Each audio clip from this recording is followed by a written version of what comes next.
listening to the Straight to Video podcast with Rob Lane. Hey, what is up and how you doing? Great to welcome you along to a brand new Straight to Video podcast and really appreciate you listening. So finding new music today, it's totally different to how it was growing up. Remember the times of just wanting to hang out at the record store, digging through hundreds of vinyl records or skipping through tape and CD racks. Maybe some cover art would jump out at you and you'd take a punt and maybe find a new favourite band. Now, I know there are still places you can do that, but if we're honest, we find most new stuff online these days. Some good, some bad, and I can never decide if it's easier or harder to find new music because there's just so much out there. So when something jumps out to me that's cool, different and fun, then it's always a great thing. This happened when seeing videos on Instagram from today's guest. Ryan Morris performs and produces music under the persona of Dreamkid, and through some brilliant short music clips posted online, Dreamkid's music has gone through the stratosphere in popularity, taking fantastic melodies inspired from watching classic 80s films to compose some real synthwave anthems and tying them to hints at particular films which lead to massive online engagement. Bolt that to an awesome image and you've got a bona fide new rock star on our hands. Music is far from new territory for Dreamkid though. Growing up in South Africa and deep diving into the pop punk scene of the late 90s and early 2000s, Dreamkid has been playing and performing for a few decades now, relocating to the UK with the band New Volume before branching out into the synthwave world during the worldwide lockdown. It has seen a full-length debut album with a new one on the way, and nothing is slowing this machine down. We chat all about this along with movie influences, the Dreamkid personality, and lots more. This straight-to-video podcast is proudly presented to you in association with Affinity Photo, an incredible piece of photo editing software which I've been using for graphic design the past couple of years. I use it to create the podcast episode art, what you see each week, and it is an extremely affordable alternative to other programs on the market. So if you can, please show them some support at affinity.serif.com. Alright, let's dive into this week's chat. If you want to learn more about Dreamkid, then it's hard to miss out on all the social media pages, all to be found at Dreamkid83 or through the website dreamkid83.com. But right now, please enjoy my straight-to-video chat with Dreamkid.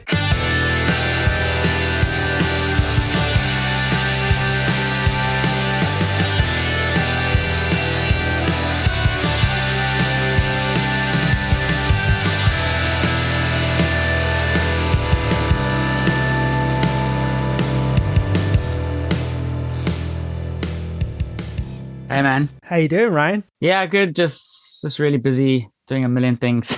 Always juggling. Juggling, yeah, just juggling, permanently juggling. Well, I appreciate you taking some time to do this for me. It's very, very cool. No worries, no worries. Are you a bit of a night owl with us doing this chat pretty late? Is this your creative time? Yeah, I'm terrible at sleeping. My whole life I've just been useless. I can never get it right. I try and I might have one or two nights where I'll go to bed at like midnight. And then I'll do it for 2 nights and then it just starts going the other way. And then next thing I know, I'm going to bed at 6 a.m. Oh man, crazy. Yeah. Where are you right now? Are you down in London? Yeah, I'm at like Pelham, Southwest.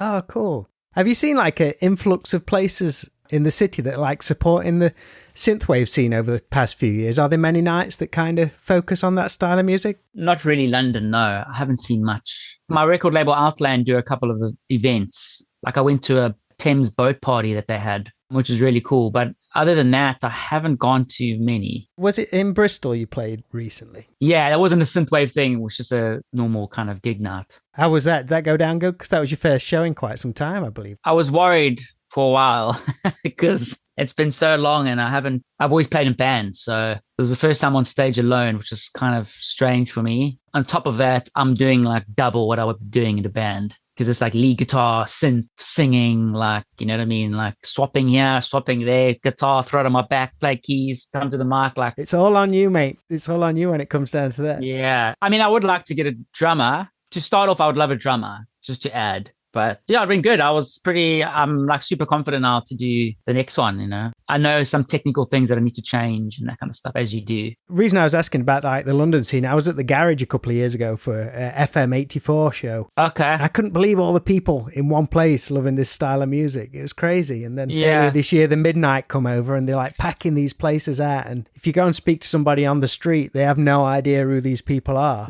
It's crazy. Yeah, there's shows. There's like, I mean, I've been to 2 Midnight shows in maybe the last 2 years, one in Brixton Academy, and then I went to one at the Hammersmith Apollo maybe 4 months ago. 5 months ago. But in terms of synthwave nights or a club night, synthwave club night, I don't know. I don't think there's anything. Seeing those crowds though at those shows, it's pretty cool because in my opinion, it's kind of like a good reflection of that kind of music scene. A lot of people say like the industry is dead, but you can build and be part of your own scene and be successful without a massive record deal these days. Yeah. I was surprised as well with the Midnight show. There were a lot of young people there, like really young. Yeah. Like I thought it would be like, 40-year-olds and late 30-year-olds, but it was like kids and teenagers and people in their 20s. And I was like, okay, you're like, Such a crossover of stuff. It's crazy. I've always known that the scene's going to eventually kind of, it hasn't even reached its potential in terms of the amount of people that know it or actually become like a genre of music. Oh, definitely. Have you been noticing that with people who've been interacting with you? Is it a pretty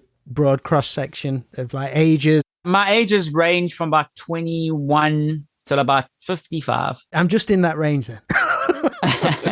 So it's actually, but the majority of them are actually, it's like 23 to like, I think 45 is like the main bunch, which is a good demographic. It's a good amount of people. It's not like just 50-year-olds. Yeah, that's pretty encouraging. Like you say, you're someone who's been in bands in the traditional sense for a few decades now. Yeah, well, since I've been in high school, I mean, I've played in bands. How was that for you, like adapting like a fresh way of marketing yourself, which is obviously proven super successful with the Dreamkid persona? Do you just have to be open to trying new avenues? To be honest with the Dreamkid thing, it was just me. It was just me being me. It wasn't like something that I like had to figure out and mastermind. It was literally just me being myself and just doing what I like to do. That's how I dress. That's how I am. That's me. So yeah, it was cool that it just obviously people related to it. Exactly. People can see that when it's genuine and stuff like that. Yeah. For sure. Speaking of performing in bands, your other band, which I believe is still ongoing. Yeah. Called New Volume.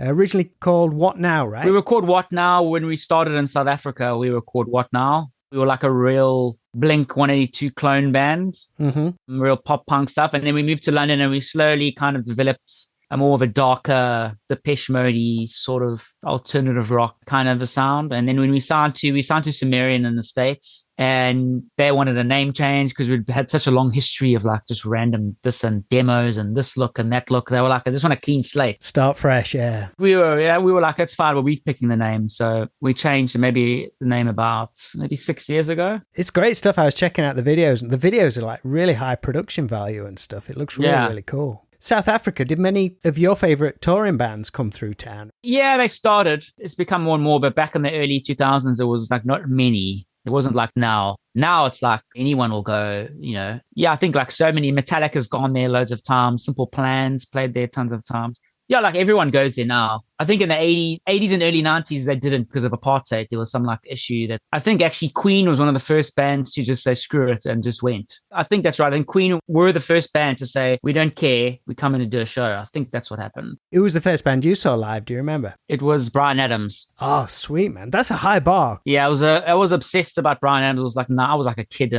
was like 93, 94. I was like big into Waking Up the Neighbors, that album. Oh man, that album is fantastic. Yeah, that was like my first like big show. I was like, whoa. Who'd you go with? Who took you? Well, my dad and my stepmom and my sisters. During the set, they had a thing where he ran through the crowd and appeared in a small stage. And it was right by where we were, the small stage. I was like, whoa. He was like my favorite artist at that time. So he's still incredible to this day. Yeah, that album is incredible as well. I mean, Mutt Lange, got a real like Def Leppard vibe with the backing vocals and all that stuff, I think Def Leppard either like recorded just before or just after on their Adrenalize album, and the mixing desk must have just stayed exactly the same. It's like the same drum sound, same like guitar sounds, almost maybe a bit more bluesy at parts, but yeah, it's just a great album. Growing up, was you always like being influenced by stuff from the USA with movies, TV and MTV? Yeah. Everything seemed so much bigger and colourful during like the late 80s and into the 90s, especially coming from America. Yeah, I was always obsessed with the whole American culture and the especially the California side, all those movies at Venice Beach and all those skaters and all that kind of stuff I was so into. You had it pretty close though, because you was able to go surfing and skateboarding where you were growing up. Yeah, where I'm from in Durban, it's quite a big surfing town. It almost looks, it's very similar to that Venice Beach boardwalk kind of a thing where like this similar thing and people surfing and palm trees and people on rollerblades, and especially back then. I don't know. I mean, I haven't gone there in a while, to the beachfront, that is. But yeah, it was. My dad's a surfer, and I grew up. I did life saving. I did like nippers, which was like life saving for kids. Whereas to surf over here, I think there's only like Newquay and Cornwall and stuff like that. I don't know if there's anywhere else. I mean, I've been to Cornwall, but I didn't surf. But my dad surfed. Yeah, I think he surfed in a place called Croyd. Right. Okay. And I've got some friends that have moved from South Africa that live almost near Bristol, somewhere in the coast around there. That Cornwall. I don't know. My map of the UK in my head. Yeah, my geography's terrible. Unless I've been there and spent some time there, I have no idea where it is.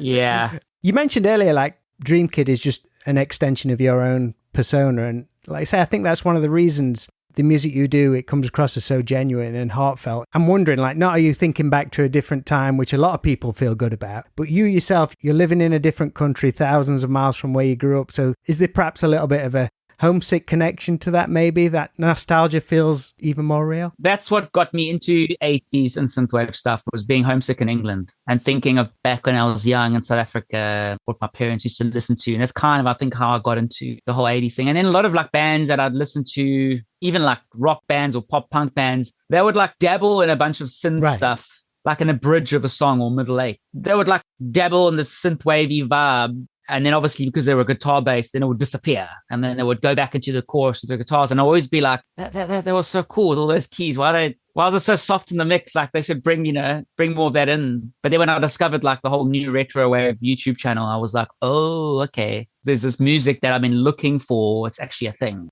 It was just like over the top, just as nostalgic and as 80s and ridiculous as you can make it. I'm wondering, with you like being a pop punk guy as well, did you enjoy Busted's Night Driver album? I did, actually. I did. It's fantastic. I did listen to, yeah, I did. And it's crazy, there's that link with Charlie and Busted with Fartstar. Oh, with the gunship stuff. Yeah, because Charlie was in a band with, I forgot the guy's name, but there's the other guy in the gunship, the main dude. They were in a band called Fartstar, which is quite a heavy band. So Charlie left Busted back in the early 2000s and they started Fartstar. They were big in Kerrang! And then, yeah. And then I think there is a gunship song where Charlie sings. Haven't you said, like, because with you doing the pop punk stuff, like the chord progressions and stuff, you was able to, it was a very similar kind of thing? For me, I think it's maybe not so much like proper 80s, maybe more synthwave, the synthwave kind of sound that's developed. The chord structures and the melodies and the simplicity is for me, it's very similar to pop punk. It's just slowed down and doing like, instead of a little arpeggio on a guitar, all the chord progressions are what we would play in pop punk. Bands like the Midnight as well, their chord progressions are very the similar kind of thing that I would be using.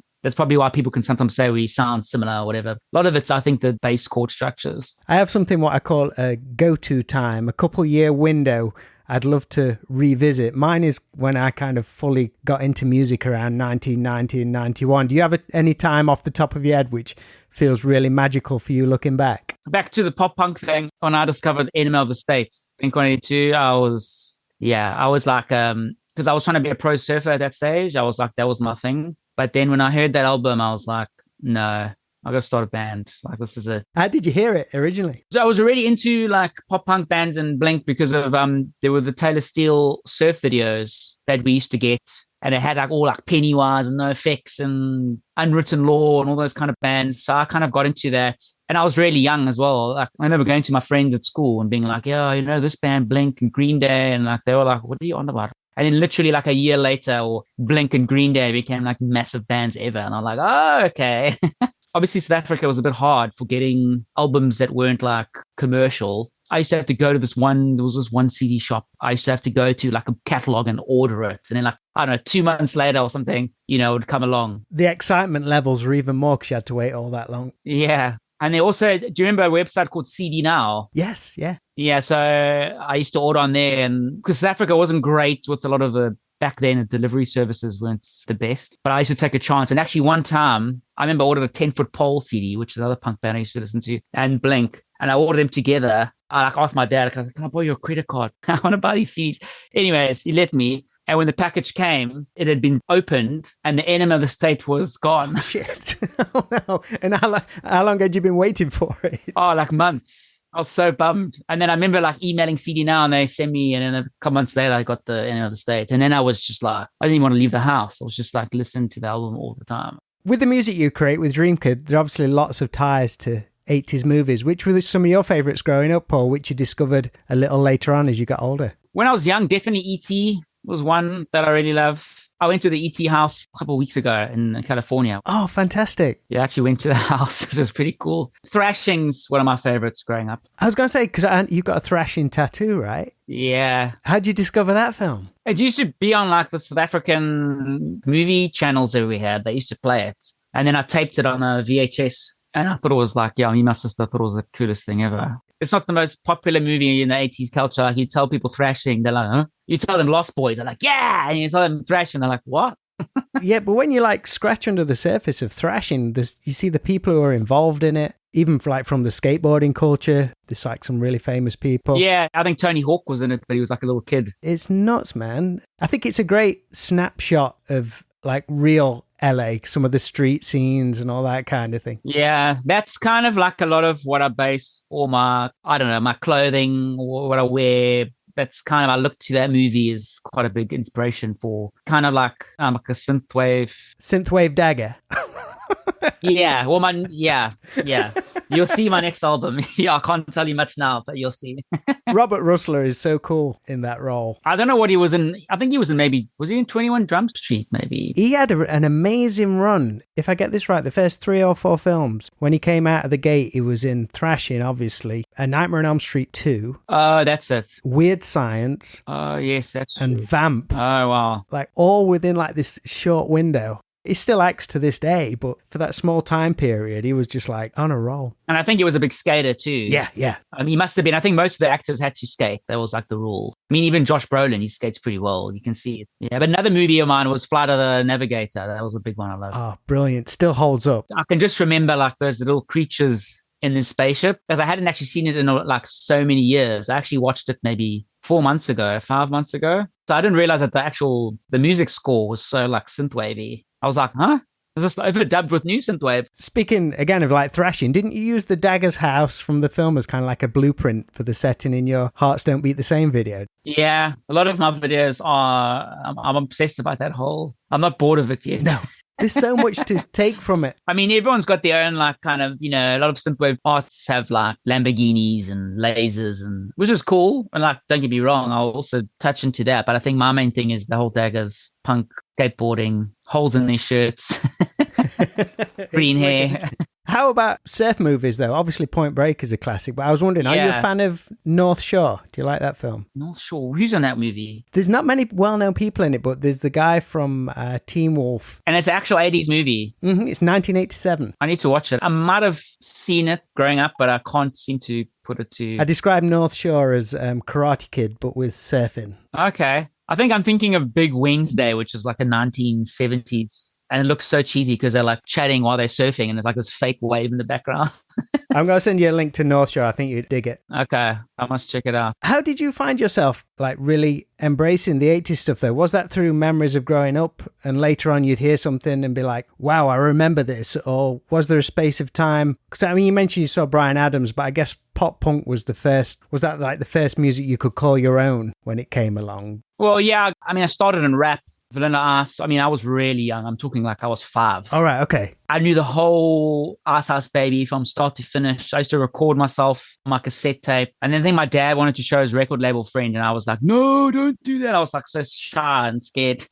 So rap was my first kind of music that I got into. And then it kind of veered off into Aerosmith and Bryan Adams. And I went into a bit of a rocky. And then from there, it went to pop punk. Because I've heard you mention, like, you've mentioned Motley Crue before. I even heard you mention Cinderella, which I was like, yes, get in. Yeah. Rats as well. Rat, yeah. I like Rats. Aren't you a big Sammy Hagar Van Halen fan? Yeah, Van Halen. Yeah. I prefer Sammy Hagar's vocals, bit of a touchy subject with real Van Halen hands. Are like, no, David Lee Roth. Yeah, I just bounce from one to the other depending what mood I'm in. Yeah, I think they're both good in their own way. You know, it's just, I mean, I like Jump, which is David Lee Roth, but a lot of the later songs with Sammy Hagar, especially in the I think it was late 80s, early 90s, I really like. There's a song called Dreams. Oh man, it's a phenomenal song. The synth in that is so good. Yeah, there's so much good stuff in those later Sammy stuff. It's fantastic. And yeah, it's just good to bounce back and forward between the two or three genres if you want to throw Gary Sharon in there. I don't think people give Van Halen, in terms of his synth playing, enough credit for his influence on synthwave music. If you think about it, it's just his riffs, and it's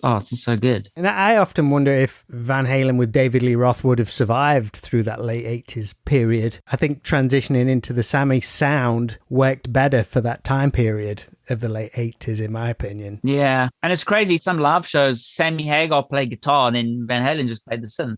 So you relocate to the UK in 2005. Was that specifically with your band, or did your family move as well, or was it just you and the bandmates? No, we actually moved as a band. Wow. Was that scary, or were you so focused and driven? Yeah, it was scary because such a different lifestyle here. Especially when you're quite young and you grew up on surfing and beach life, and you get to London and we moved to this dodgy area in London, and we were like, what are we doing here? Did you know anybody? Had you been in touch with any labels or anything like that? We had a friend that was from where we were from that lived here. I don't know if you remember a band called Syllable Brains. They had this whole BBC documentary where they pretended they were American rappers, but they were actually from Scotland. I have seen that, yeah. Do you know what I'm talking about? Yeah. So I'm friends with both of them. Actually, Gavin was actually born in Durban, one of the rappers. But another friend of ours that grew up on the pop punk scene in Durban, he was playing guitar for that band. So at that time, they were signed to Sony and things were happening. And our friend Greg, he was like, you guys could be the next busted pop punk thing. So that's part of why we moved here as well. But that never really, nothing, because then when we got here, Syllable and Brains they'd caught onto their lies, and then that fizzled out. And then, we were didn't have any strong leads. What are those guys doing now? What was that documentary called? Something Hoax? Yeah, the Great British Rap Hoax or something. Something like that. And I knew about the whole thing for years. And obviously I used to party with them quite a bit. That was pretty mental. I've heard for years that they're going to make a movie about it, but I just don't know. I don't know what happened. I think it would make a good movie if it's done well. Yeah, I remember seeing the documentary years ago. And I think I saw the trailer first and I was like, oh, this looks amazing. Yeah, it is mad. So a few years ago, the pandemic puts pretty much every band on the planet on hold. So you find yourself composing your own synthwave songs after studying production during lockdown. Yeah, I was just I have to do something. I have to use my time that we're just doing nothing and invest it and actually do something. Because I think I was also coming in a point in my life where I was like, I want to do something else I want to do. And I'm not sure really what it is. One of the first tracks I actually did was a synthwave track, but I had a rap beat and I was sort of rapping. It wasn't bad, but I was like, I don't know. And then I just started making instrumentals, and then I thought I would just try to sing on some. And then it was like, okay, it's kind of I don't know, Blink 182 synthwave. I'll give it a bash. Was you changing your entire way of writing a song? Was you usually prior to that just writing on guitar, or did you just try and flip it totally on its head? I used to write on guitar, yeah. A lot of the time I'd get the music first, and then I would just sing fine melodies over that. Now I can't just write a guitar. I get a guitar and I'm like, I just feel so uninspired. I'm like, I need some atmosphere here. This is not working. Things blew up pretty quickly though, I believe, once you started posting online. It was October last year. It was my first TikTok video that kind of went. Yeah, and then Instagram started maybe December, maybe late November. Instagram started, and Instagram shot up. I went from literally 900 followers to 100,000, and I think it was 3 weeks. I was just like, what the hell is happening here? You had a combination of, first and foremost, some lovely melodies and hooks, but you married it with your cool look, but also really short clips overlaid with a trope from a different 80s movie each time, which is great for interaction because people are like, oh, what film is he talking about? Or they think they knew what film it is and stuff like that. So it's a great interaction opportunity. So to get people to engage. Yeah, exactly. I'm trying to think of new I always do those videos, but I'm trying to do think of other things that I could do, I think with this kind of social media, you got to do some fresh things every now and then just to keep people. Otherwise, I sometimes think people are going to get bored. But I don't know, maybe not. I mean, I don't get bored of synthwave, so I don't know. Was there a point where you were seeing it blow up in real time? I know you said it took a couple of weeks, which is insane in itself, but was there a point where all of a sudden all these followers started coming in, or did you post something, go to bed, then the next day your phone had blown up?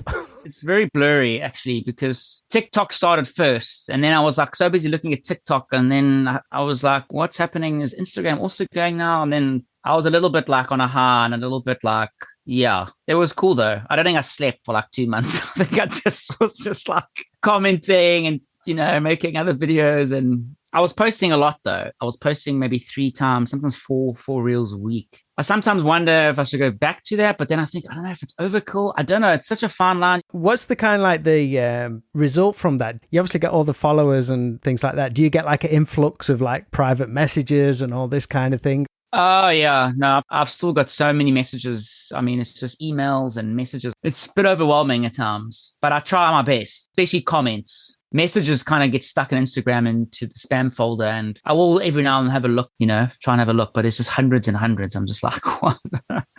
From like months ago. Which have been some of the favorite videos which you're particularly proud of? It's definitely the prom one, which turned into that Chrissy song. It wasn't that big on TikTok, but Instagram, it was pretty big. It's weird. Some songs that did really well on TikTok didn't do well at all on Instagram. That's when you realize there's no rhyme or reason. I know people say, like, Mr. Beast has these things where he's like, if it's good, it'll go viral. And I get that, but I'm also like, I don't know. I think it's also, there's so many different factors. There's some videos, they're so good or they have so much meaning behind them that are heartfelt, they will go viral. Definitely you get like those kind of videos, but then you get a lot of other videos where maybe it'll go viral, maybe it won't. Your Aliens Vasquez one must have been a hit, because that's fantastic. Not really, actually. No? What? On Twitter, yes. That's the thing. I just never know which one will do well, where often like the ones that do really well on Instagram don't really do well on Twitter, and the ones that do well on... I find Twitter like the dark ones. They like the real dark stuff. When I do the dark stuff, Twitter like loves it. I think Instagram love the more poppier prom ones. Any idea if Jeanette Goldstein, who played Vasquez, has seen that clip? She has. Yeah, she commented and she retweeted it. Oh my God. Yeah. That's probably why it got like 100,000 plays on Twitter, which for Twitter, that's pretty decent. Yeah. She retweeted like a couple hours after I posted it. I was like, oh, because people started tagging her. Oh, okay. She couldn't avoid it then. Yeah. I was like, this is crazy. Is Aliens one of your favorite films? It's one of them, especially that one. Kind of to wrap things up, Ryan, just to put you on the spot, my episodes drop on a Friday. So let's say it's an 80s, early 90s Friday night. What movie soundtrack album do you have on the Walkman as you head to the video shop, and which 3 films would you pick for the weekend? Whoa. Definitely Flight of the Navigator soundtrack. Right. That's interesting. Is there like a soundtrack available for it? I've tried to look, but the Rad soundtrack's also really good. So, yeah, I'd say maybe the Rad soundtrack, because it's a lot more upbeat. It sounds more Friday. And you said, what, 3 movies? Yeah, which 3 films are you going to pick for the weekend? Terminator, first Terminator. First one, nice, good call. Yeah, so that's kind of dark. And then I would say E.T. on a Sunday. Sunday afternoon. And a Saturday thrashing. Where do you stand on the Master of the Universe movie? The 80s one. I need to watch it again. That's your Saturday afternoon film, Master of the Universe. It's great. I need to watch North Shore, and I need to watch the He-Man movie again. This North one's intriguing me. Well, I'll let you go, but it's been lovely to connect with you. It's been very cool. Thanks for all the stories and stuff. Thanks. Thank you so much, Rob.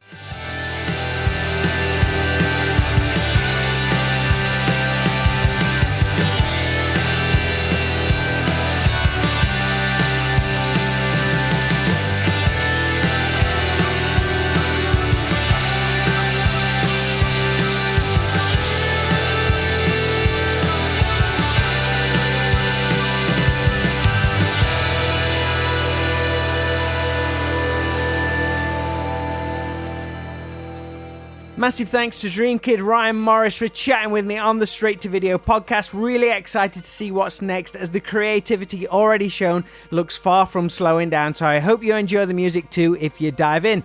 Everything can be found at dreamkid83.com, where you can pick up the debut album, or check out all the social media pages to get a real feel of what the music all is about, simply at Dreamkid83.